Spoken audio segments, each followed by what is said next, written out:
প্রিয় ভাইরা আমার, একটা জিনিস খুব ভালো করেই খেয়াল করবেন, আর সেটা হলো, দেখবেন যখন কারো বাড়িতে কেউ যত বেশি যায়, তার কদর, তার মূল্যায়ন তার কাছে তত বেশি কমতে থাকে। কিন্তু আল্লাহ পাক রব্বুল আলামিনের বাড়িতে, আল্লাহ পাক রব্বুল আলামিনের ঘর মসজিদে যে যত বেশি যায়, আল্লাহ পাক রব্বুল আলামিনের দরবারে তার কদর, তার মূল্যায়ন, তার ইজ্জত, তার সম্মান তত বেশি বাড়তে থাকে। এই জন্য আমরা যারা মুসলিম, আমরা অনেক বেশি না হলেও দিনে কমপক্ষে 5 বার আল্লাহ পাক রব্বুল আলামিনের বাড়িতে, আল্লাহ পাক রব্বুল আলামিনের ঘর মসজিদে, আল্লাহ পাক রব্বুল আলামিনের হুকুম নামাজ আদায় করার জন্য যাব ইনশাআল্লাহ। যেহেতু আল্লাহ পাক রব্বুল আলামিন কঠিন কিয়ামতের ময়দানে আল্লাহ পাক রব্বুল আলামিন বান্দা বান্দির কাছ থেকে সর্বপ্রথম নামাজের হিসাব নেবেন।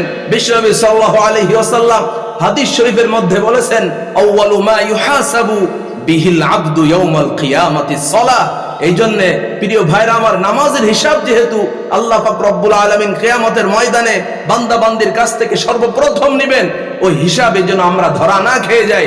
এই জন্য আল্লাহ পাক রব্বুল আলামিনের মহান হুকুম নামাজ আদায় করার জন্য দুনিয়ার যত জরুরত থাকুক না কেন, আল্লাহ পাক রব্বুল আলামিনের হুকুমের সামনে সব জরুরতকে আমরা তুচ্ছ করে দিব।